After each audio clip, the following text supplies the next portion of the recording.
certinho, então. Bom dia, Camille.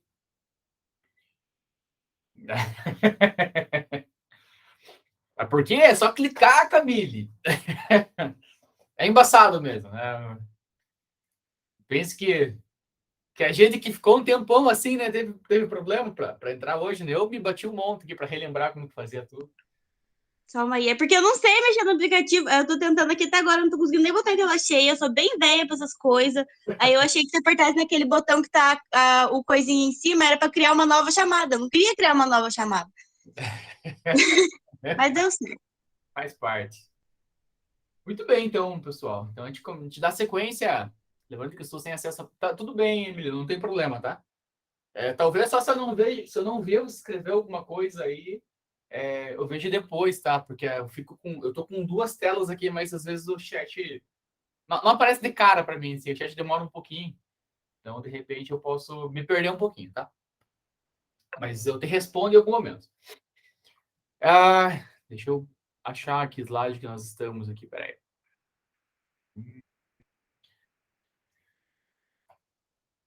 Tá, a gente começou a falar sobre o que era paisagem, né? Vimos alguns exemplos, né? Viu que tudo isso aqui é a paisagem, diferentes formas de representar a paisagem e uma pancada de conceitos. Depois a gente sintetizou todos os conceitos numa vertente só, para que a gente conseguisse entender, né, a multiplicidade, né, de efeitos que a paisagem vai gerar no nosso estudo.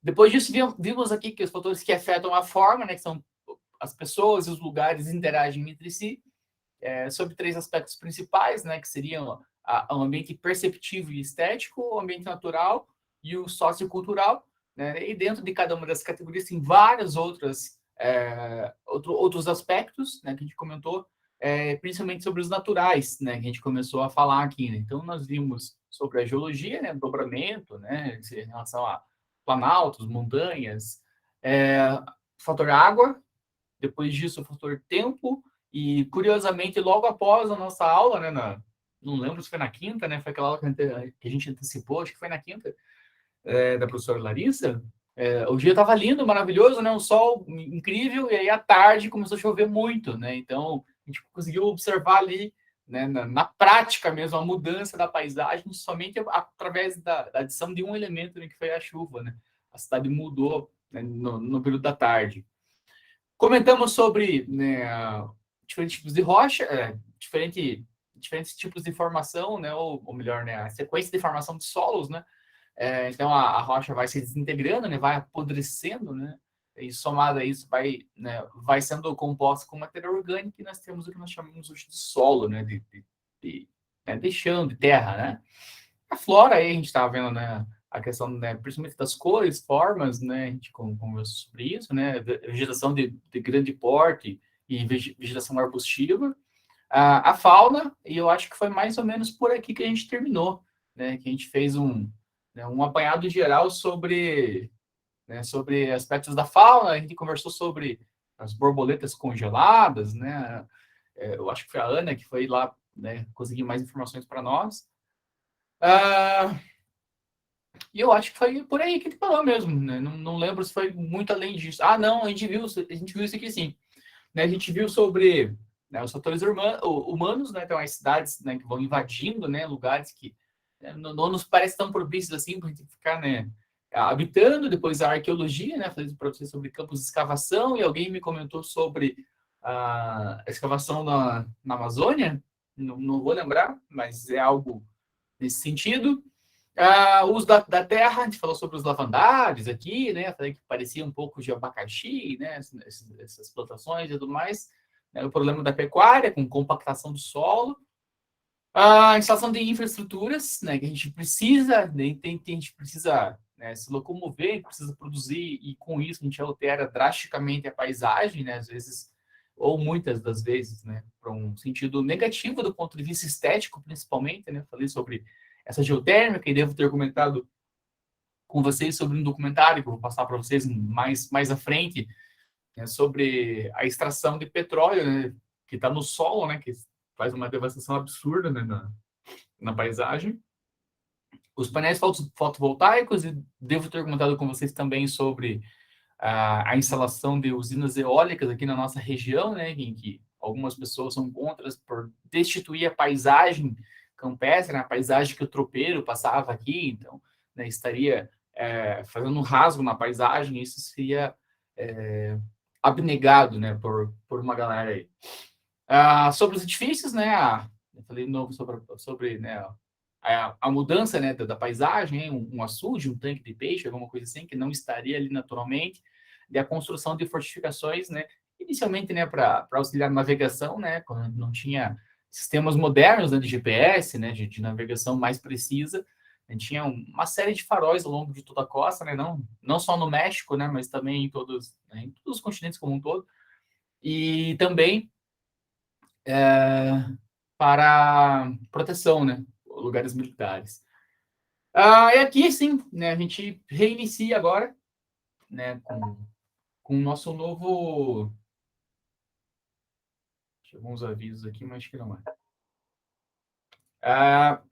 Com um novo conceito. Muito bem, tá?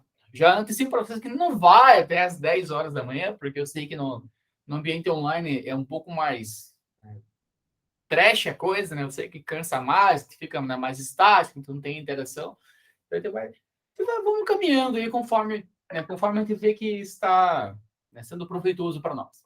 Então, como a gente vai tirar, né, proveito de uma paisagem, né, e acima de tudo preservar ela, né? E o nosso foco específico aqui vai ter, logicamente, né, a ação voltada mais para o turismo. A gente está mais preocupado com como o turismo pode se beneficiar dessas, né, de todas esses conceitos, de todas essas diretrizes que a gente vai ver a partir de então. Então, alguém já tem, né, uma paisagem bastante icônica, né, bastante não usual para nós aqui, né? Nós não temos, né, montanhas nevadas, né? Nós não temos, né, um dobramento tão alto assim, né, de relevo capaz de gerar esse gelo eterno, né, em cima da montanha, né? Mas esses elementos, né, eles vão chamar atenção para nós, principalmente porque nós não estamos acostumados a eles. Então, talvez lá para o pessoal lá de Colima lá seja só mais um, né, só mais um aspecto da paisagem para eles super normal, né, que eles mal olham, né?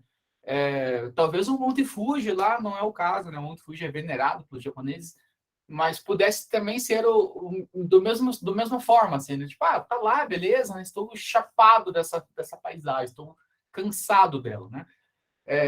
Então a gente vai se habituando ao nosso olhar, né? O nosso olhar vai ficando viciado em algumas coisas, a gente passa, né, por muitos lugares e a gente não dá o devido valor para a gente estar acostumado a ele. A nossa paisagem de campos aqui, ela é encantadora para quem não conhece, né, esse tipo de bioma, né, na verdade não é um bioma, né, esse tipo de... tem um nome específico para isso, que é menor que bioma, esse tipo de ecossistema. As araucárias, né, chamam muita atenção, né, das pessoas que nunca as viram, né? E a gente tem que começar a aprender a olhar com outros olhos toda essa nossa paisagem que está em volta da gente, né? Então a gente tem que, primeiro de tudo, preservar ela, conservar, né, para que ela continue existindo, né, para ela continue sendo, né, no nosso caso aqui, chamar a atenção, né, ou seja, um atrativo, né, capazes de induzir o turismo, capazes de movimentar o turismo, e também para que ela fique ali do jeito que ela está, né, o mais próximo possível, visando, né, aspectos da conservação e preservação da natureza mesmo, né? A gente tem espécies, né, que vivem em determinados ecossistemas que elas não se adaptam em outros lugares, né? A gente tem o exemplo do lobo-guará, né, que não sei se foi um devaneio mental, mas parece que há um tempo atrás nós tínhamos notas de R$ 200, eu nunca mais vi nenhuma delas, né, mas o lobo-guará, ele foi, né, inclusive, estampou a tal nota aí que ninguém nunca viu, né? Então, por isso, né, a gente entra, né, no conceito né, específico da geografia, né, que vai nos auxiliar em relação a interpretar isso. Na parte geográfica da coisa, né, a gente vai estudar a paisagem, a gente não, né, eles, né, no nosso caso aqui, né, vão estudar a paisagem a partir de dois focos muito específicos, né, as características físicas, né, então, tipo de rocha, tipo de vegetação, tipo de minério, tipo de solo, enfim, características chamada geografia física, né? E também morfológica, né? Como que esses aspectos se moldaram, como que eles ficaram, né, do jeito que estão hoje, né? Então, a evolução, né, do tectonismo, né, o dobramento de placas tectônicas, elementos de convecção, enfim, né, todo essa hidrologia, né, o desgaste, o intemperismo, enfim, né, todo esse contexto que fez o que a gente vê fisicamente, né, que é a chamada geografia física. E, por um segundo aspecto, o significado social dessa paisagem, né? A geografia que vai estudar esse aspecto social é a tal da geografia cultural, né? Hoje, se forem lá no departamento de geografia da UEPG, vocês vão ver que o departamento deles, inclusive, ele é, não vou dizer rachado, mas ele é bem delimitado, assim. Tem professores da área física, tem professores da área cultural, e eles meio que se degladiam mesmo, a verdade é essa, assim, né? Então, um quer, né, quer impor, né, a sua linha de raciocínio como superior à outra, né? Então, a pessoa da cultura lá vai dizer que, grande coisa, fica vendo lá que, né, que tem altitude X, tem depressão Y, que tem, né, processo erosivo aqui, minério ali, né, grande coisa, isso todo mundo, isso o mundo inteiro já fez, né? E de fato nós já meio que já mapeamos o mundo inteiro mesmo, né? Isso é verdade, né? Teve um congresso de geografia que a gente participou que, né, que o palestrante comentou algo nesse sentido, assim, né? O pessoal da geografia física já mapeou o planeta inteiro, agora nós precisamos de outros planetas para mapear, né? Que estava sendo feito um estudo bem legal sobre fractais, que é não vou nem comentar o que é fractal com vocês. Se vocês quiserem, se procurem no Google. Sobre fractais em Marte. E aí né, ele começou a construir, né, a sua linha de raciocínio a partir disso, né? E aí o pessoal da geografia física vai dizer que você ficar dando significado social, cultural numa paisagem, não importa nada, né? Porque daqui a pouco, né, a humanidade é extinta e aí todos os significados caem por terra, né? Vamos pensar que se cai um meteoro aqui no mundo hoje e a gente é exterminado, né? Todos os humanos são exterminados, né? Todo o conceito cultural que nós construímos ao longo, né, de toda a nossa existência, eles caem por terra na hora, né? Então, o peixe lá, a barata, né, os sobreviventes, né, baratas e ratos, eles não têm né, a construção social que nós temos, né? Então, não vai existir mais um Deus, por exemplo, né? Não vai mais existir lugares sagrados, né? Acabou, não tem mais nada disso. Né? Então, um fica batendo no outro, assim, para tentar mostrar que um é mais importante que o outro, né? Na verdade, os dois são importantes, né? Mas é natural que haja essas discordâncias dentro da ciência. Para nós, né? Nada disso importa. Né? Para nós, o que vai interessar mesmo, de fato, é olhar para a paisagem e entender ela como um recurso que eu posso vender, que eu posso estimular, que eu posso motivar e incentivar uma visita. O que mais me chama atenção, o que mais nos chama atenção é nesse sentido.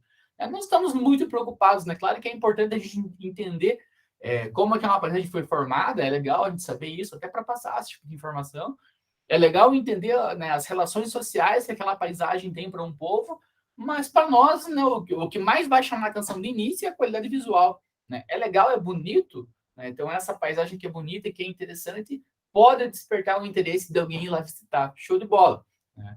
A gente tem dentro do Parque Nacional dos Campos Gerais, a gente tem um local chamado Refúgio das Curucacas. E eles estão vendendo assim muito forte a ideia de que lá no refúgio é o melhor local que você vai ter o pôr do sol da cidade. Então venha conhecer o pôr do sol mais incrível de Ponta Grossa e tal. E eles desdobram essa informação em duas. Professor. Diga, Emily. Não é Emily. É a Nina. Nina, desculpa! Bom dia. Bom dia. Lá no Buraco do Padre, eu tô fazendo estágio lá. E tem uma trilha chamada Trilha das Curucacas. Tá. Uhum. Não, é só pra dizer mesmo. Beleza. Eu não sabia que tinha essa trilha lá, Nina. Tem. Eles dão o nome por causa dos bichos, por exemplo, a tirolesa que tem lá é chamada de Mega Revoada, por causa que tem a revoada dos andorinhões.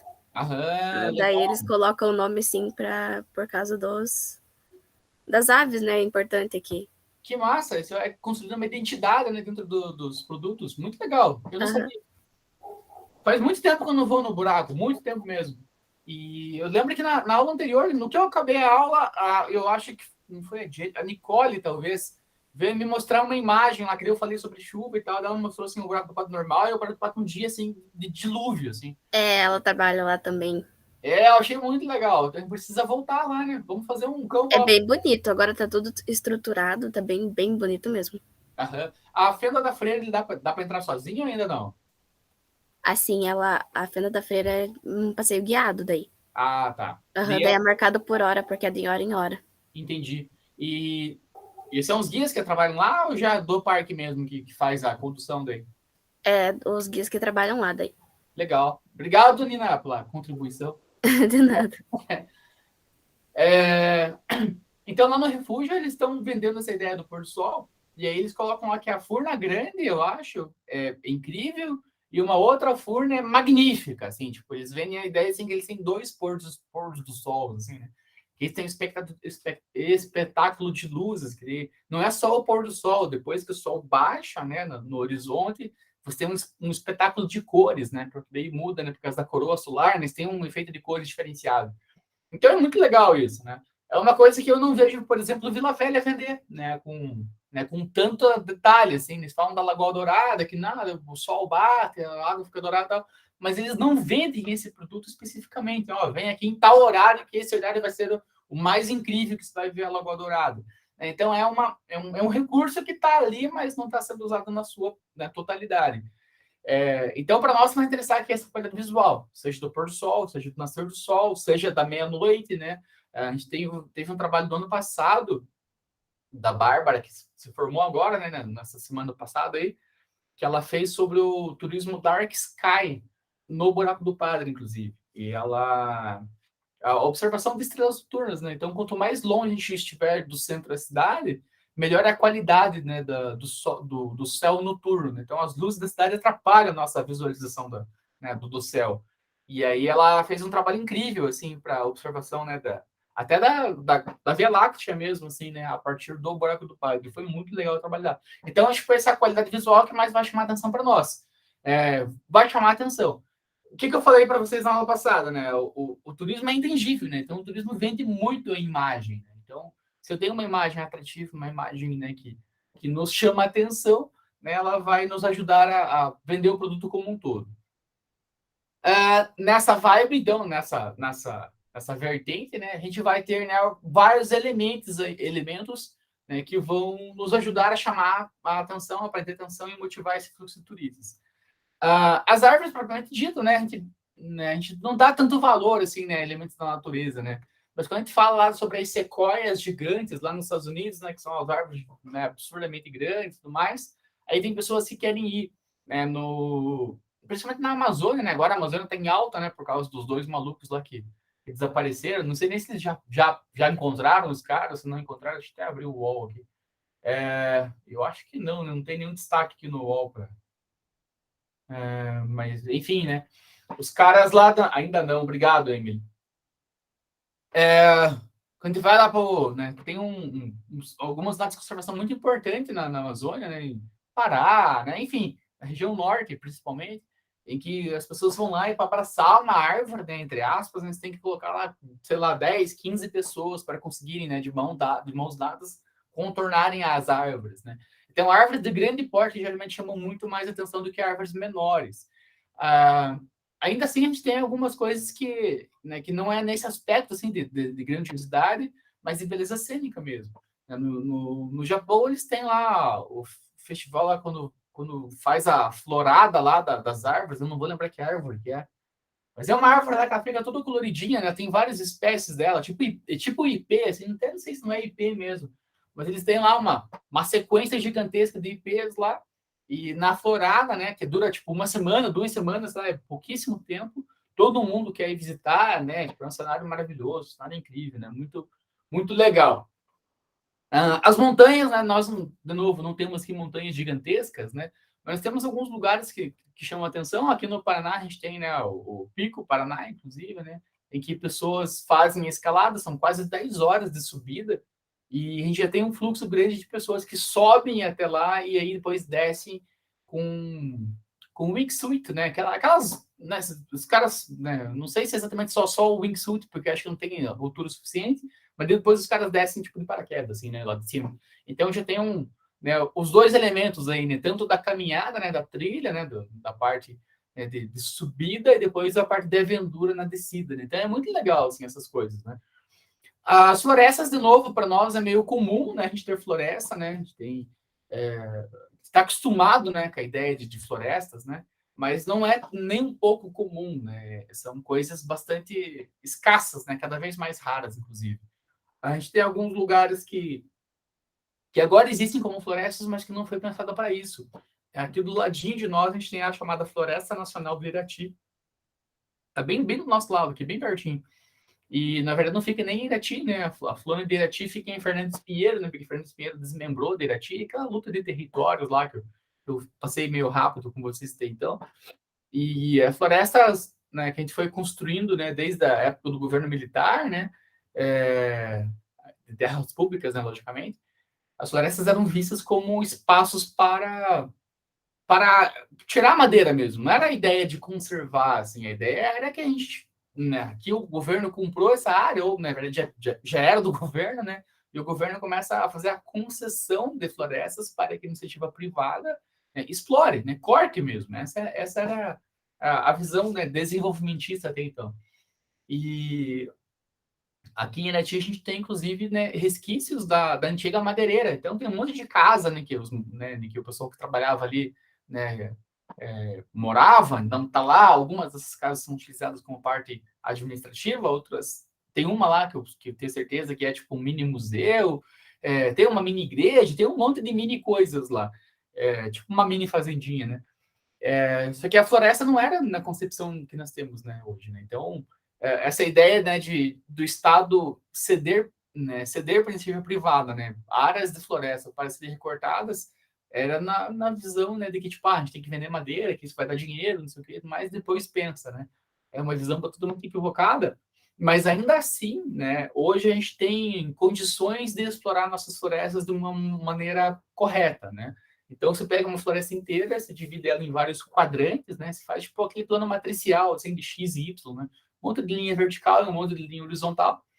E a partir de cada um desses quadrados, vamos imaginar que cada quadrado tenha 1 quilômetro, 1 hectare, por exemplo, cada um desses quadrados. Em cada um desses quadrados, você vai tirar, tipo, uma árvore. Então, no primeiro hectare, você tira uma árvore e deixa ele parado. No segundo, a mesma coisa. E você vai fazendo isso, né, de tempo a tempo. Quando você for voltar no primeiro quadrado, né, nesse primeiro quadrante, né, essa uma árvore que você tirou, na verdade não vai ser uma, né? Mas nessa árvore que você tirou, ela já teve tempo de renascer de volta, né? E aí você vai explorar não ela, né? Você vai explorar uma que está do lado, porque a árvore também tem ciclo de vida, também vai morrer uma hora. Então você faz esse manejo sustentável. É possível fazer isso, né? O problema é que a gente elimina o quadrante inteiro, né? A gente limpa o quadrante inteiro, então aí está errado. Então, existe um manejo correto de ser feito isso. Rochas, né? A gente tem aqui a parte de Vila Velha, né? Que melhor exemplo não há, né? Então, a Vila Velha foi criada, né, para proteger o patrimônio geológico, né? Então, nada além disso. E nós tínhamos um problema em Vila Velha até um tempo atrás, né? Porque quem estava gerindo Vila Velha eram mais pessoas voltadas à biologia. E essas pessoas da biologia, elas não deixavam que fizesse esse manejo, né, de limpar mesmo, né, a área, né, de tirar a árvore, né, de fazer esse manejo correto, especialmente na parte em que estão os arenitos, né? Então, o parque foi criado para proteger os arenitos. Então, eu vou lá para visitar os arenitos. Se eu chego lá e não consigo ver os arenitos porque tinha uma floresta na minha frente, né, o parque perde a sua atratividade, ou pelo menos a sua razão de ser. Então, né, a gente tem que mudar a categoria do parque, né? Não é mais, né, um parque geológico, vai ser um parque, sei lá, biológico, né? Então, agora foi modificado isso, né? Agora a gente desce do ônibus, entrou na trilha, se tem a visão completa, né, dos arenitos. E é legal a gente destacar isso, porque geralmente as pessoas falam muito que o turismo impacta, o turismo impacta. Mas numa área de conservação, né, numa área protegida, a área aberta para o turismo, né, o espaço que os turistas podem circular dentro de uma unidade de conservação é muito pequeno. Eu fiz um levantamento uma vez, assim, a grande maioria, é menos de 1% da unidade conservada inteira. Então, vamos pensar lá que tem lá 100 metros quadrados lá protegidos. Desses 100 metros, 1 metro vai estar aberto para visitação. Todo o restante está protegido. Então, é 1%, 1,5%. Assim, são raríssimos lugares assim, que tem 2% da área completa aberta para o turismo. Então, ali você tem que deixar algumas coisas acontecerem, né? Ali você vai ter que tirar as árvores, ali você vai ter que fazer outras coisas, né? Para você, né? Para você ter atratividade, senão não cai por si, né? Se nada pode, não serve para o turista, né? Para o turista tem que poder alguma coisa, né? Senão vai servir lá para biologia, para história, sei lá, para antropologia, mas para o turismo não serve. Então, assim, tem que ter um meio termo, né? De novo, vocês vão ser as turismólogas de amanhã, turismólogo de amanhã, e vocês que vão ter que pensar o que pode e o que não pode, né? Casarões, né? A gente falou bastante sobre patrimônio, né, em relação a isso, né? A construções, né, culturais aqui, eu vou passar meio rápido, porque a gente viu, né, sobre patrimônio, né? Então, casarões, a gente viu a importância, né? Aí a mudança, né, de prédios históricos e prédios modernos, né? Mostrei para vocês, né, o conceito da clique ali no centro da cidade. As praças, a gente vai trabalhar com um pouco mais de calma mais à frente. Edificações religiosas, né, de uma forma completa, total, assim, né, não só a igreja, né, mas na igreja, o templo, ou a mesquita, seja o que for, tá? É importante a gente ter um cuidado em relação a isso, né? Geralmente, tu fala de religião aqui no Brasil, a gente associa diretamente, né, ao catolicismo, né, e aos evangélicos, né, não sei se é evangelistas, não sei. Mas a gente tem várias edificações religiosas, né? Terreiro, por exemplo, né, de candomblé, né? Eu não sei se é terreiro também de umbanda, deve ser, né, esse mesmo termo, mas tudo isso também faz parte do nosso patrimônio, né? Isso aqui é um patrimônio que a gente acaba ignorando, né? Parece que as religiões e a cultura, né, africana a gente meio que joga de lado, né? A gente não gosta, né? Mas são elementos, né, que estão inseridos na paisagem, são mudados de algum lugar, né, dentro do chamado espaço que a gente já viu, né? Então, a paisagem é um pedaço do espaço, né? É aquele pedaço que a gente vê, né, dentro do espaço geográfico, que é aquilo que a gente enxerga, aquilo que a gente observa, aquilo é paisagem, está dentro do espaço. Então, século XV, né, de acordo com o Silveira, aí, esses elementos naturais e humanos, né, naturais e culturais, eram vistos somente como objetos de contemplação, só para a gente ficar olhando eles, né, show de bola. Depois disso, né, depois do século XV, vem o renascimento cultural, né, e a gente rompe, né, a visão concentrada na teologia, né, num Deus, né, e aí principalmente a pintura, né, vai nos trazer um novo interesse pela natureza. Esse novo interesse pela natureza ele vai estar voltado principalmente em relação a paisagens mais bucólicas, assim, aquele mito da natureza. Eita, isso é difícil. O mito da natureza intocada, né? Aquela coisa assim maravilhosa, né? Que nossa, um objeto, né? De apreciação e, né? De veneração, vamos venerar essa imagem, né? Então a gente começa a ter isso a partir do chamado renascimento cultural, né? O renascimento ele vai estar voltado lá aquelas 4 tartarugas ninjas lá, né? Então o movimento lá do Leonardo da Vinci, do Michelangelo, do Rafael e do Donatello, acho que é isso, né? Então esses são os principais, né? Assim, os nomes mais chamam a atenção para nós, né? Claro que existiram outros artistas do Renascimento, né? Mas esses são os que mais chamam a atenção, os que mais conhecidos principalmente, né? Então nessa representação artística, né? Os pintores continuam, né? Desde o século XV até o século XIX, a ter, eu já falei para vocês, né? A produzir paisagens bucólicas, né? Então eles ignoravam completamente o que estava acontecendo de verdade, né? Essa paisagem de natureza intocada, né? Do Eldorado, né? Aquela coisa assim que nos chama a atenção assim como algo maravilhoso, algo que a gente não chegou nem perto, assim, ou uma espécie de paraíso, né? Ele não é bem real, né? Na verdade, ele está muito longe de ser real. Deixa eu ver que a Camila mandou um recado. A Nicole pediu para dizer que não vai estar sem internet. Tranquilo, Camille. Né? Depois avisa, manda um WhatsApp para ela aí, avisando que eu tá gravando a aula, né? Dela assiste em um outro momento aí, alguma outra hora. É assim mesmo, acontece, né? Já aconteceu de eu ficar sem internet no meio da aula, já aconteceu de acabar minha luz, já acontece um pouco de tudo, né? Então, essa natureza intocada, essa natureza, né, maravilhosa, né, presente lá em textos sagrados, em textos bíblicos e tudo mais, eles não são bem real, né? Então, olha em volta da gente, a gente percebe que não é bem isso, né?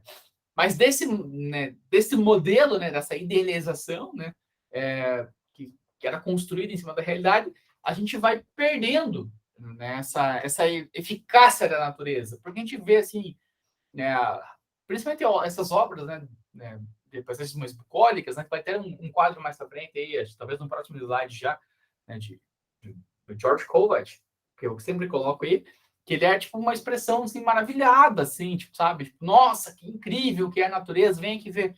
Só que na realidade não enxerga isso, né? A gente não vê essa construção de paisagem quando a gente vai visitar. Né? Então, esse é um problema, né, da representação, né, romantizada, né, do todo, né? A gente tem que ser um pouco mais cético, né? Então, eu abri os slides com um monte de foto de coisas, né, que existem de verdade, né? Ah, tem um monte de Photoshop? Tem, né? Com certeza tem.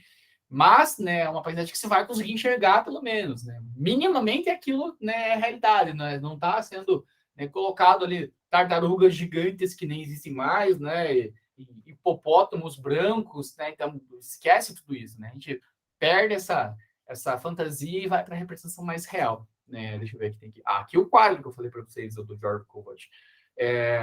Todas as obras do Kovacs vai ser mais ou menos nessa vertente, assim, né? De riachos calmos correndo, né? Uma profusão de cores de plantas, né? De flores, né? De pequeno porte, né? Árvores ali que se destacam, né? Tem uma árvore gigantona ali e tudo mais. É uma casa ali que está super harmonizada com a natureza, né? Super integrada, né? Com o ambiente natural.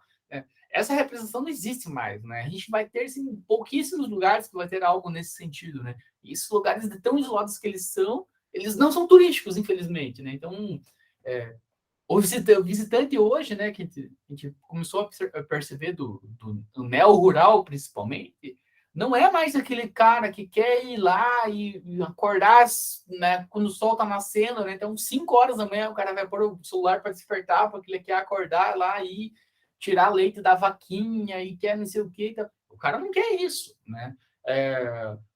Eu vou ficar lá dentro de uma aldeia lá e vou dormir na rede, vou tomar banho no rio. Vai, né? Mas um dia, né? Outro, né? Talvez, né?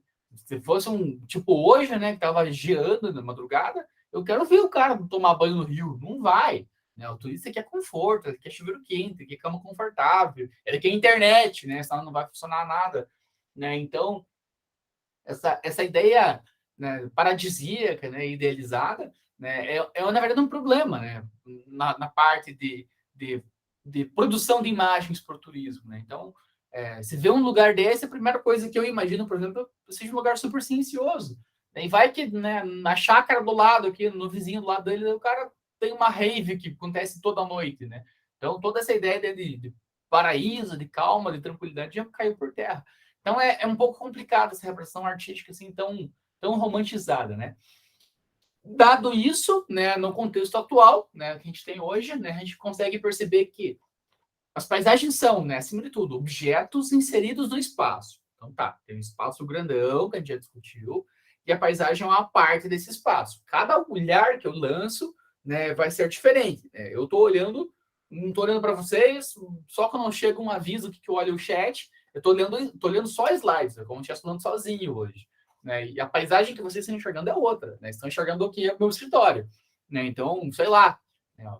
Talvez alguém mais observador tentou captar o que tem atrás de mim, sei lá, observou a roupa que eu estou usando, não sei, alguma coisa nesse sentido. Então, a gente está observando pedaços, né, da paisagem. Né? Se eu virar para o lado aqui, parar de olhar para o slide, eu estou olhando minha parede aqui. Então, estou olhando outra coisa, outras cores, né, outros elementos que estão inseridos na minha paisagem lateral. Né? Do outro lado, vou enxergar outras coisas, vou enxergar livros e tudo mais. Então, cada vez que a gente olha para um lado, a gente vai ter, né, fragmentos de paisagem. A paisagem, então, ela se constrói e se desfaz a partir do momento que a gente lança o olhar sobre ela. Tá? Esse é o principal aspecto para a gente começar a gravar. Essas paisagens, né, elas sofrem alterações, né? Seja por causas naturais ou causas humanas, né? Tá, o homem ali, né? Já falei para vocês todo esse contexto aí. Então, a natureza vai mudar a paisagem, né? Então, pense em estar aqui bem tranquilo, bem de boa, e vem um tsunami em Ponta Grossa, né? A natureza vai modificar a nossa paisagem drasticamente. Né? Da mesma forma, a gente começar a explorar mineral no espaço, né? Principalmente a parte de mineração, né? Que altera forte assim mesmo, né? A mineração é trash. Que vai alterar completamente nessa paisagem. Né? Então, vai depender das nossas ações ou do que acontecer, né, por via natural, né, que vai acontecer de fato. Califórnia, né, tem um problema seríssimo, né, em relação à chamada falha de Santo André, né, San Andreas, que a hora que aquilo abrir, né, Califórnia vai sofrer forte, né? Então, não há o que ser feito, né? Tem que esperar, né? Talvez aconteça hoje, talvez não aconteça daqui 2 milênios, mas uma hora vai acontecer, né, por causa do movimento das placas tectônicas. Já sabe que está acontecendo isso, né? Então, não tem o que fazer. Mas são coisas que vão modificar a paisagem loucamente.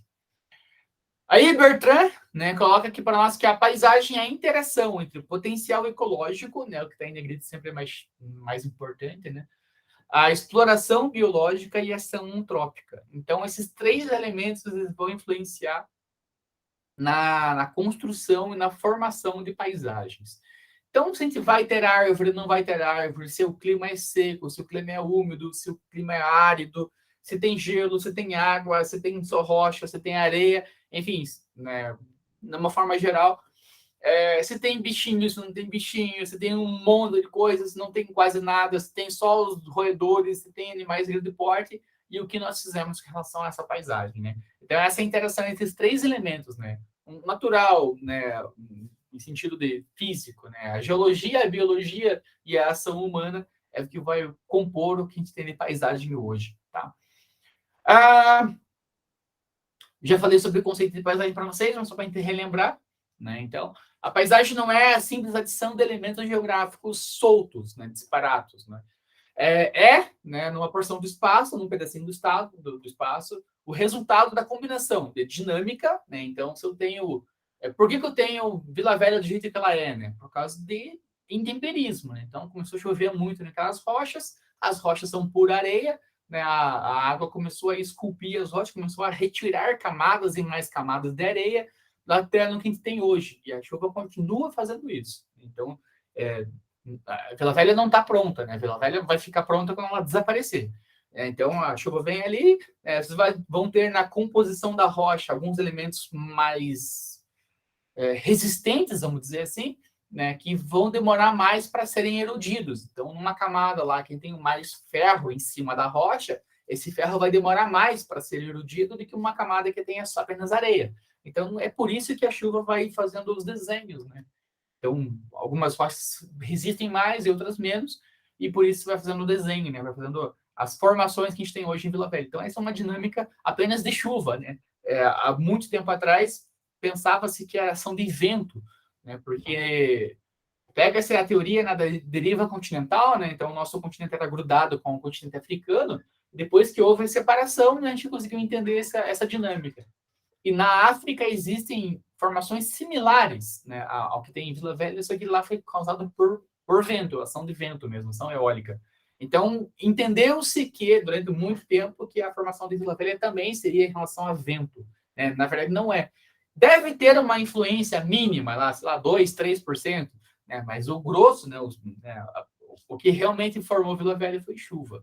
Né? Então, essa dinâmica, né, estou falando só de um elemento aqui, né, ela é instável, né, porque você pode parar de chover, você pode chover muito mais, você pode, né, virar fundo do mar, você pode congelar, então tem vários elementos aí, são instáveis, né, de elementos físicos, biológicos e antrópicos que reagem, né, um com o outro, né, dialética, né, um dá uma visão, outro dá outra visão, mas um vai influenciar o outro, e fazem da paisagem um conjunto único e indissociável, né, e é, acima de tudo, em perpétua evolução.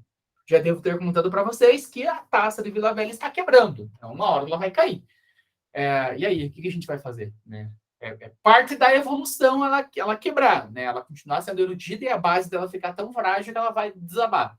Né? Faz parte da evolução dela.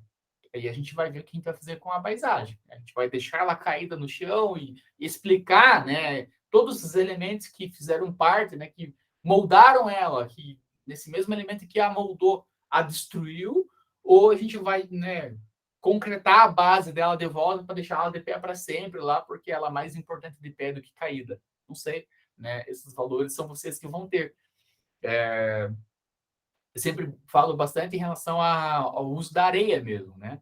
Durante muito tempo, né, Ponta Grossa, né, foi visto assim, como um local excepcional para a produção, né, de areia, né? Então, tínhamos rios, né, com leitos, né, cheios de areia, bem arenosos, mas e a nossa areia ela está acabando, né, dos rios, né? Se forem derem uma passada em construções, estiverem fazendo construções em casa, vocês vão perceber que a areia já não vem mais tão branquinha assim, né? Antigamente a areia era super branca, né? Hoje a areia é mais amarelada, mais barrosa, assim, né? Então já está ficando mais difícil a gente retirar areia. Não está tendo mais, né? A gente já usou bastante nossa areia. E Vila Velha é só areia, né? Se você pegar a taça e jogar ela no moedor, vai sair uma areia maravilhosa, né? Uma areia super limpa, uma areia quase que pura. E aí, o que vale mais, né? Vila Velha do jeito que ela está lá ou Vila Velha moída e colocada nas paredes aí que a gente tem para fazer casas e tal? São valores que a gente vai ter que pensar, né? A gente vai ter que, né? Para mim a resposta é óbvia, né? Mas, né? São valores que a gente tem que pensar, tem que, né? A gente vai ter que analisar, né? Se fala-se muito em mineração em terras indígenas hoje, né? Para mim não deveria nem ser discutido, né? De tão absurdo que é, mas estamos discutindo. Então vai chegar um momento em que a gente vai ter que discutir esse tipo de coisa também. Né? O que vale mais, né? Uma parede concretada, rebocada, né? Ou a Vila Velha do jeito que ela está lá, né? Então é meio por aí é o caminho, né? Meio desigual, né? Você dizer que Vila Velha é mais importante do que construir uma casa para alguém que não tem teto, né? É desumano falar isso, mas, né? Convenhamos, né? Enfim, né? Vocês vão ter que analisar isso mais para frente, né? Então esse é o mais importante de tudo, né? Quando você tem esses elementos, né, detalhados, né, e conhecidos, né, os elementos físicos, biológicos e antrópicos que compõem uma paisagem, a gente vai ter um salto, assim mesmo, né, qualitativo, sobre a interpretação. Então, é uma coisa a gente ir lá em Vila Velha e falar, isso aqui é Vila Velha. Né? Outra é a gente chegar lá em Vila Velha e explicar como que aquilo foi formado, né, por que aquilo é importante, né, da onde veio tudo aquilo, né, o que vai acontecer com aquilo aqui para frente, mostrar os efeitos, né, principalmente negativos, né, que as pessoas já causaram lá dentro. Enfim, né, já teve pista de kart em Vila Velha, já teve piscina em Vila Velha, já teve um monte de coisa errada em Vila Velha. Né, e essas marcas estão lá até agora, né, não tem mais. Né, você passei lá pelo meio das trilhas e vê lá nome de um monte de gente lá, né, gravado nas roças e tudo mais. Então, aí quando você tem todos os elementos em conjunto que você detalhou, que você conheceu ele, você começa a interpretar a paisagem. E a partir do momento que se interpreta a paisagem, você transborda assim, a experiência de visitação.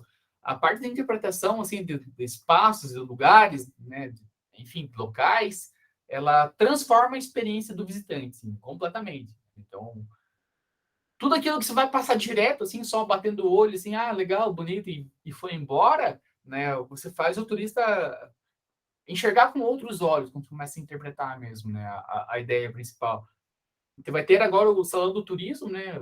Nos próximos meses aí, não sei exatamente quando que é, né? Dia 15 agora tem um lançamento, né, do Salão do Turismo. Eu acho que é em agosto, né? Julho, agosto, não sei, o Salão do Turismo. E uma das experiências que a prefeitura quer colocar lá é um túnel, como se fosse um túnel das sensações, assim, algo nesse sentido, né? Então a ideia é projetar ou colocar uma foto, não sei direito qual que é a ideia, né? Vamos imaginar que seja lá do Buraco do Padre, né?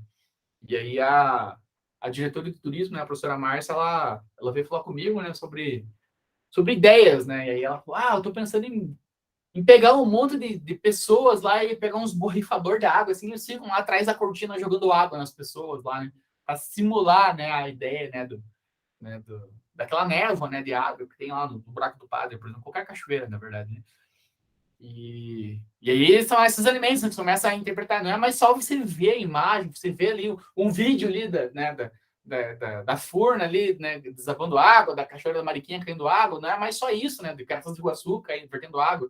Você está vendo aquilo e você tendo uma experiência ali, né?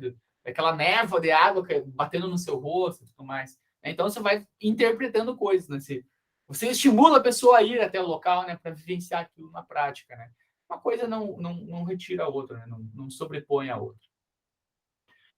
Dentro de todo esse contexto, né? O que mais vai chamar a atenção?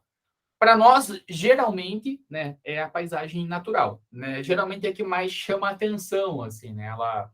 Ela tem um poder de atração muito maior, né? Porque está associada à metafísica, né? A construção de um espírito supremo, né? De um Deus, né? De um espírito superior que fez aquilo para nós. Olha que maravilha, né?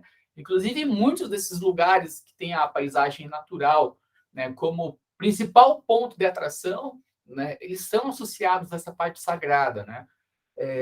A gente tem na Lapa ali, por exemplo, né? A chamada Gruta do Monge. O que é a Gruta do Monge? É uma área, né, de instabilidade geológica, né? Que se formou ali. Dentro dessa área tem lá uma espécie de furna, né?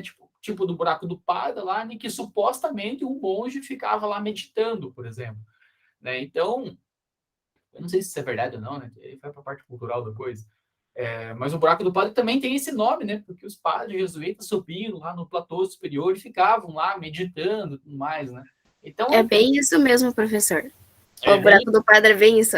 Os jesuítas se reuniam para praticar as rezas deles lá em volta do buraco, por isso que ficou o nome de buraco dos padres, né? Dos padres, não é do padre. Não, é dos padres, tipo, para... Como que eu posso dizer? Para passar a informação, mas é do padre mesmo, mas é bem isso mesmo, bem certinho. Obrigado, Nina. Então, esses lugares a gente geralmente não conseguia explicar num passado não muito distante, né? Não consegue explicar como que foi formado isso.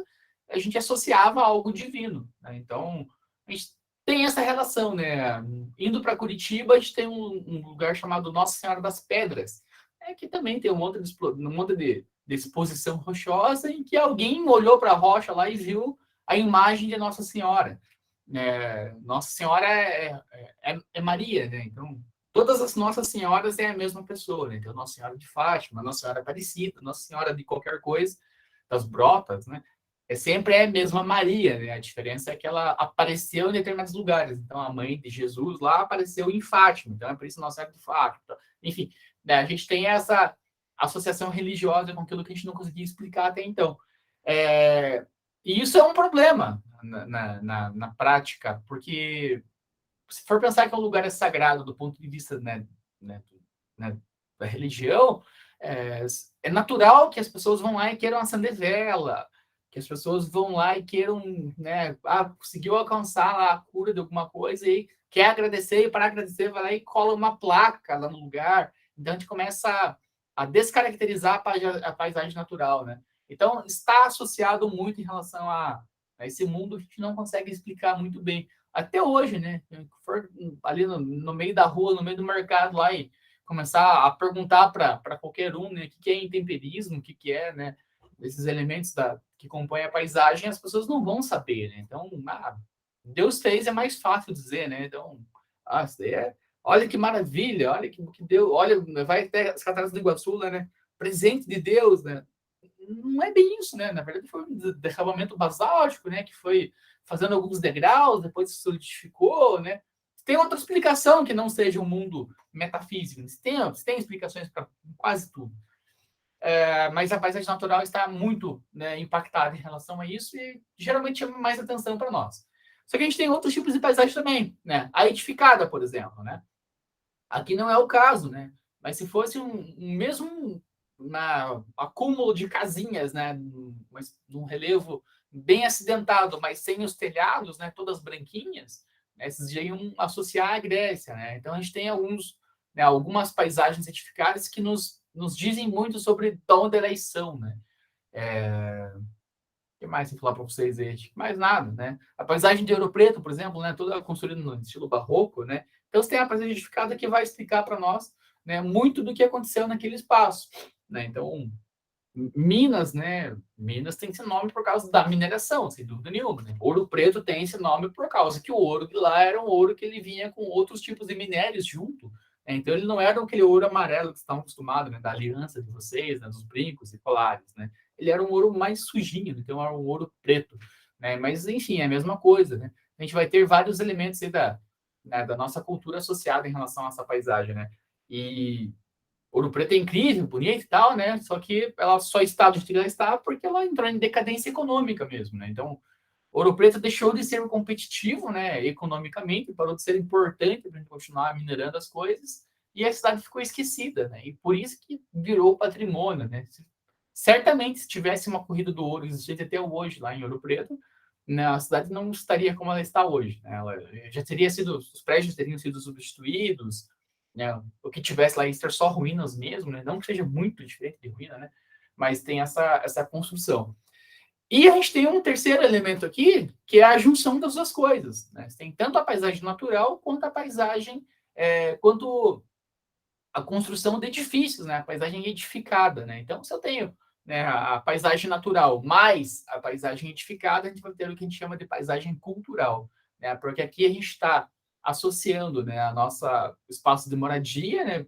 Pelo menos na essência deveria ser, né? Hoje deve ser só, nesse local deve ser só pousadas, né? Não tenho a menor ideia do que seja esse lugar, mas deve ser só pousadas, só, né, a parte turística, né, nesse espaço, em conjunto com a paisagem natural.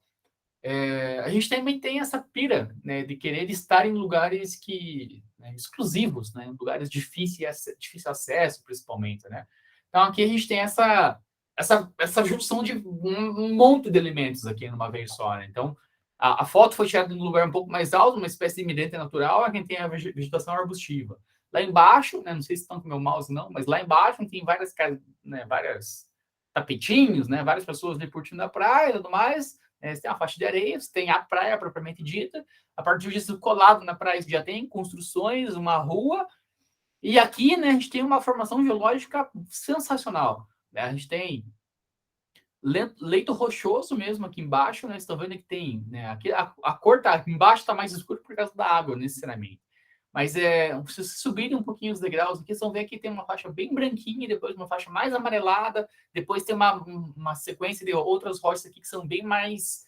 uma textura muito mais diferenciada, né? Então, aqui está contando a história geológica desse local, né? Então, a partir do momento que você vem daqui de cima, né, do ponto mais alto, e vai descendo, né, você está tendo uma linha do tempo escrita ali para vocês, né? Você tem várias linhas mesmo, né? Então, a sobreposição de camadas, que ao longo do tempo as camadas, né, foram se solidificando até um ponto de virar rocha, né, que construiu isso. Então, você está vendo aqui a história da Terra aqui dentro, né? Então, sei lá quantos milhões de anos tem aqui, não sei que lugar é esse, mas isso vai só pelas cores, né, pelas faixas, né, pelos riscos que tem aí, né, você consegue pegar cada uma dessas camadas e fazer datação, né? Então, vai dizer que a camada superior lá tem de 0 a 100 mil anos, a camada secundária tem de tantos, vai chegar assim, tipo, se faz um extrato, né? Se faz um recorte em relação né, a linha do tempo que formou esses espaços.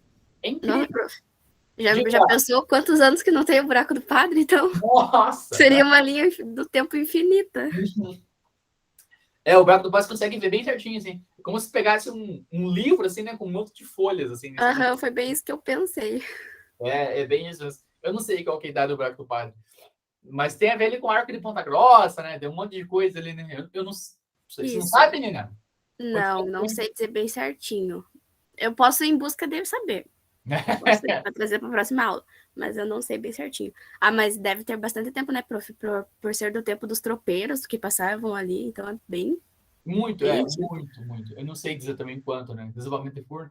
Mas é longo processo, né? Toda a construção geológica nossa, não, tipo, a parte o relógio geológico, assim, ele gira na casa de milhões de anos, né? Então é muito louco, assim. Então, a Terra tem 4,5 bilhões, né? E a partir disso a gente vai tendo a construção do que a gente vê hoje. Então é fantástico essas informações. Então, uma coisa é você ir ali curtir a praia, né? Um mar lindo, assim, sem dúvida, né? Legal. Outra coisa é você ir ressaltando essas coisas, né? Então, por que essas casas foram construídas em cima disso, né? Em cima desse morro aí, dessa escarpa, né? Por que isso, né? Pela paisagem, né? Na visão do mar, o que aconteceu, né? Porque era uma vila de pescadores, geralmente é assim, né? Então ficava mais fácil as pessoas chegarem e saírem do mar, né? Enfim, e, professor, os elementos. teria um certo perigo de construir casas assim, né? Hoje não pode, né? Hoje jamais seria feito, né? Sim, é como a gente pensar em fazer uma casa em cima do platô do Buraco do Padre. Hoje é inimaginável isso, né? Super seguro, né? Né? A vista é incrível, né? Mas a chance de você morrer é grande também. Agora não pode mais deitar lá em cima do platô, né, Nina? Eu vi que colocaram, acho que umas grades de proteção, assim, troços diferentes. Isso, agora não pode mais, até porque é muito perigoso. Tem toda uma estrutura, tem uma passarela lá, tipo, tampada, assim. Você pode chegar até o mirante do Buraco do Padre, pode tirar foto e tudo mais, mas é tudo protegido ali, né, por segurança. Aham. Teve uma... Faz tempo isso, né? O rapaz estava descendo ali de rapel e sofreu um acidente, ele caiu dentro da forna e tal, ele quase morreu. A gente gostava de subir lá em cima do platô e deitar assim em cima da rocha, ficar só com a cabeça para fora, e dá a impressão que está caindo assim o tempo todo, né? Agora já não pode mais. Agora, para escalada, no caso, isso para rapel, tem o macarrão, que é próprio para isso, mas tipo, só escalador profissional pode ir. Ah, legal mesmo. Macarrão é um setor específico lá no Buraco do Padre. Tem trabalho exclusivo só sobre esse tal do setor macarrão. Tem um monte de vias, tal, é bem legal também. Vamos ver se a gente consegue fazer um dia, não lá, né? Mas uma escalada indoor, para vocês terem a experiência de como que é escalar.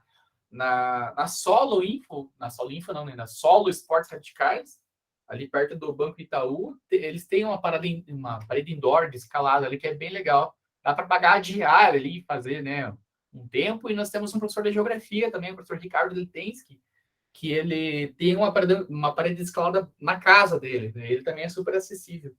Vamos tentar para vocês terem uma experiência mínima assim, de como que é escalar. É cansativo, na verdade, mas é muito gostoso.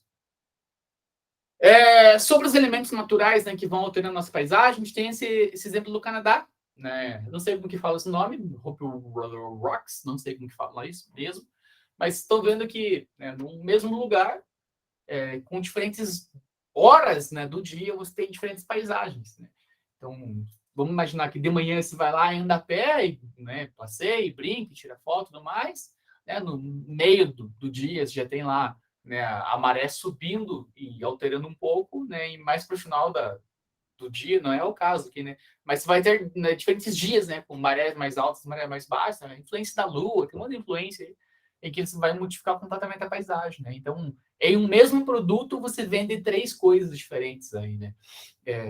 Incrível, né? São coisas que a gente não tem o que fazer. Vamos lá. Eu já imaginei que fosse... as casinhas lá, né? Eu já imaginei que fosse na Grécia, né? Legal, João. A Grécia tem as casas brancas, né? Todas branquinhas e geralmente detalhes de janela, detalhes de porta em azul, né? Geralmente são as casas da Grécia, né? E eles têm esse padrão porque a bandeira da Grécia é branca e azul, né? Então eles fazem mais ou menos nesse sentido. E os telhados das casas na Grécia eles são completamente retos, né? Eles são bem nivelados, porque chove muito pouco, né? Então, cada gota d'água que caía, eles conseguirem represar, né? Claro que eles não vão tomar aquela água, mas, né, sei lá, para vaso sanitário, para lavar alguma coisa, né, eles fazem. Então, todas elas são muito retinhas, assim, né? Mas lembra muito mesmo a Grécia, né? Eu também, geralmente, vejo casas brancas, sequência de casas brancas, e lembro da Grécia na hora, né? Identidade, né, imposta pra gente. A Amy falou que não vai, eu imagino que seja na escalada, talvez. A Nina falou que vai sim, ou sei lá, talvez no tirolesa, não sei. Na Refúgio tem um... é verdade, a Camille comentou para nós aqui que no Refúgio Sorocabas tem uma parede de escalada para iniciantes. O Guilherme ele chama de Climb Experience, né? Então é uma experiência de escalada, porque geralmente a gente vai escalar alguma coisa, a gente tem né, a expectativa de sair subindo loucamente, né? E nem sempre é assim, né? É difícil de escalar, é complicado, né? É muita força na perna mesmo, né? Segurar com os braços e fazer força para subir com a perna. E aí é meio frustrante assim para quem está começando, né? E aí essa climb experience do refúgio é uma rocha super fácil, né? Então o Guilherme sempre fala, né? É um lugar que você sabe que você vai conseguir subir, né? Então como é a primeira vez, pode ser que a pessoa, né, tá na expectativa alta, se ela não conseguir subir, talvez ela nunca mais queira fazer, né? Então ali ele tem né, uma rocha, né, propícia para que qualquer pessoa vai conseguir ter a experiência e a partir disso ela pode ser estimulada a novos desafios, né? Coisas mais mais complicados um pouco. Aí ele falou que já fez escalada uma vez, quase morreu.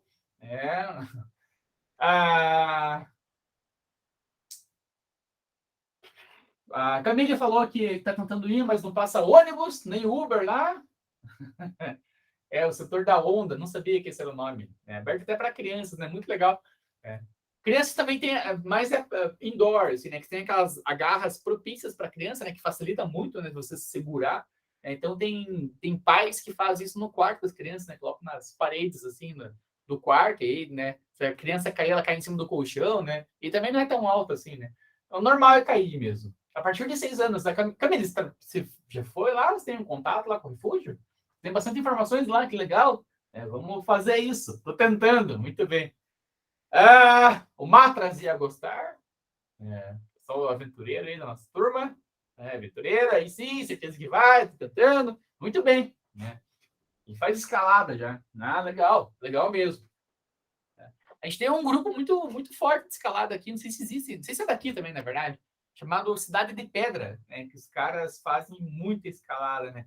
Eu conheci um cara que é enfermeiro, ou era enfermeiro, não sei se ele trabalha lá no hospital universitário, que ele fazia muito, assim, ele, meio que de tudo da aventura, assim, ele pedalava, ele escalava, tudo mais. E um pouco antes de entrar a pandemia, eu estava conversando com ele para a gente fazer, né, essa experiência que eu falei para vocês. Até foi ele que me passou o contato desse professor da geografia, o professor Ricardo. E ele falou para mim: eu não posso porque eu estou indo viajar, não sei o que e tal. Eu falei, beleza, né? E aí depois eu fui descobrir que ele estava indo viajar para gravar um documentário daquele canal Off. Vocês já viram falar? Um canal Off que tem na TV por assinatura, que é um canal que tem um monte de coisa de surf, um canal de aventura, assim, mas nope. Canal Off. Deixa eu escrever aqui. Mas é off desligado, né? Off. Ele foi gravar pros caras, assim, né? Então, achei fantástico. Ele nem me contou isso depois, né? Muito legal, assim, né? Essa ideia, né? E esse pessoal da Cidade de Pedra, eles são super cuidadosos, assim, com a natureza, assim. Eles, né, não quebram nada, né? Galho de árvore, tudo mais. Você tem um galho de árvore no meio da via de escalada deles lá, eles desviam, ou criam outra via, mas eles são muito cuidadosos, né? Tem talvez uma única coisa em relação à escalada que não tem o que fazer, que é em relação ao pó, né? Aquele pó de magnésio, né? É magnésio? Se não for magnésio, me corrijam. Mas tem aquele pó de magnésio, né? Que você coloca, né, na mão para tirar o suor, né? Para a mão ficar, né, mais seca. Então, tem uma galera que é mais xiita, que é mais, né, mais assim, complicada, né? Que eles dizem que quando você sobe de fato, né, a marca do magnésio vai ficando na rocha, né? Ele vai ficar mais branquinho, assim, na hora no que o escalador se segurou, né? E isso seria o impacto visual. Para mim, esse impacto é muito perto de zero, né? Na primeira chuva vai limpar isso. Mas, né, tem a galera mais xiita que não quer que faça nada, né? Então é meio complicado. Se usa no pole também. O pó de magnésio, não sabia que usava no pole. Vai aquela barra, não sei se é barra que fala, deve ser, é barra que fala, Camille, do pole? Não é isso, barra, né? Deve ser super liso mesmo, né? Então é facinho de escorregar, né? Que legal, não sabia. Sabia mesmo. Só que você no pole, isso não depende do clima. Olha que legal. Nina comentou lá que alguém que tem interesse em ir nesse feriado ou em algum fim de semana de cidade do buraco, a entrada é 48 e 24,6. Nós pagamos meia, nós somos alunos. Tem tudo certinho no site do parque. Muito legal. Eu preciso ir lá fazer a tirolesa, inclusive. Estou bem ansioso para fazer a tirolesa. Lá no buraco tem um egressional chamado João, que trabalha lá, Nina? Ou trabalhou um tal de João lá? Olha, eu entrei faz muito pouco tempo, então eu não sei dizer ao certo, mas é capaz que tenha. É que eu ainda estou conhecendo o pessoal lá direito. Tá. Legal que você tá lá. Eu não tenho muito envolvimento lá na parte das trilhas por enquanto, que eu estou lá na área de visitantes, que eles chegam e tiram os ingressos. Mas é capaz de que tenha e eu não sei ainda. Entendi. Legal. Bem legal. É a Priscila que cuida ali ainda ou não mais? Sim. Sim, tá. Muito legal. Para quem não... A gente vai um dia no buraco lá, vocês vão ver. É muito legal o buraco, né? Ele já era legal antes, né? Agora que tá estruturado, tá melhor ainda, né?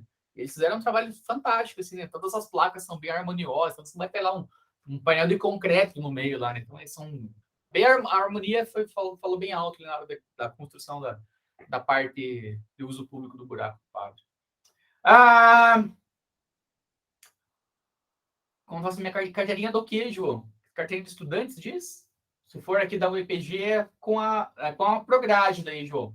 Eu não sei como... Eu achava que já vinha, tipo, direto, pela Acadêmica Online, né? Tem a Pró-Reitoria de Graduação que emite. Mas eu acho que é automático, assim, João. Você entra no Acadêmico Online... É que eu não tenho Acadêmico Online, né? O meu professor online. No meu professor online, ela tem um espaço lá para eu pedir a carteirinha. Ver se eu acho aqui. Onde que tá a minha carteirinha? Mas aqui, ó. É pelo sistema. A minha carteirinha. É pelo sistema lá que eles fazem, João. Eu só não sei se eles emitem, assim. A Amy falou que já mandou áudio explicando. Obrigado, Edili. Obrigado. Só mandar a foto e esperar aprovar. Para nós também é assim também. Manda a foto pelo sistema e aí a nossa chefe aprova e aí sai a carteirinha nossa. É legal vocês terem mesmo, né? Para cinema, essas coisas, enfim, né? É um documento de vocês. Muito bem, né? Então, vamos lá. O que mais nós temos aqui? Eu acho que de boa, já, né? 9h20.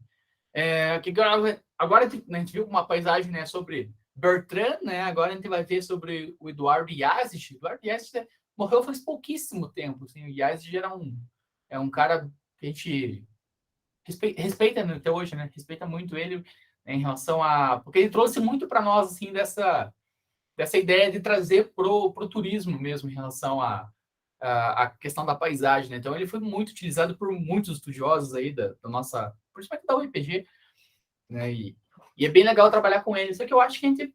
9h25, né? Eu acho que a gente pode dar um tempo por aqui, pode ser? Paramos por aqui? Fechou? Vocês tomaram uma água e uma respirada? Pode ser, professor. Beleza, então. Tomar um cafezinho. Obrigado, então, pela contribuição, Nina. Obrigado mesmo. Nada, imagina. Deixa eu só dar um print aqui do pessoal que tá vendo que eu tenho que fazer chamada hoje. Peraí.